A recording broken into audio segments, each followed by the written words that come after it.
leaf spring switched around, so I had a issue where I put it in backward. So that's what you're looking at there. It's that RuffStuff Specialties 2.5-inch plate right here. And then these are the Rough Country bolts. They're both a different size. We used to have these clamshells, but once I put in the bigger leaf springs, they're taller, you know. So the clamshell there, I didn't do the other side yet. That gap there, I'll point it out right here. That gap right there. That's a no-go there. I don't like that. So that's why I'm doing that. So, you know, cutting out and fabricating type thing right here. This material there, that material is in the way for that bolt, so you have to really clear a lot of it to get it to fit. Quite a bit of cutting. I got these all hung up here like it's supposed to be. So it looks like it's adding quite a bit of lift on there.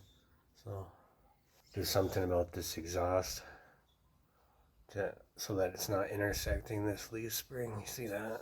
I don't like that. This looks like a problem. I don't want it to hang lower. So I'm going to do is basically have this thing kind of just come straight out. Well, not straight out, but farther out towards this corner there. Towards this corner. Somewhere to get it so it's not intersecting with that leaf spring, because that does not look good. Painting in this area with what paint I had. I'll have to get more. Just some surface rust. Yeah. Good thing to do, you know, just paint over that rust. And if it's like flaky, then you should like wire wheel it or something. Sand it. It's just pretty much surface stuff here. So that's the next thing. Get it handled. That's the bumper itself, the wood metal part. Alright. So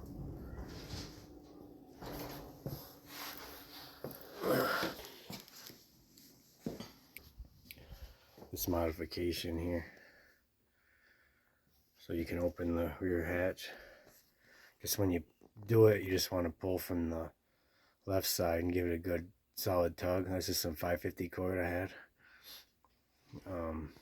Gutted 550 cord. If you don't know what 550 cord, it's basically parachute cord from like the military. Open it from the inside, you know.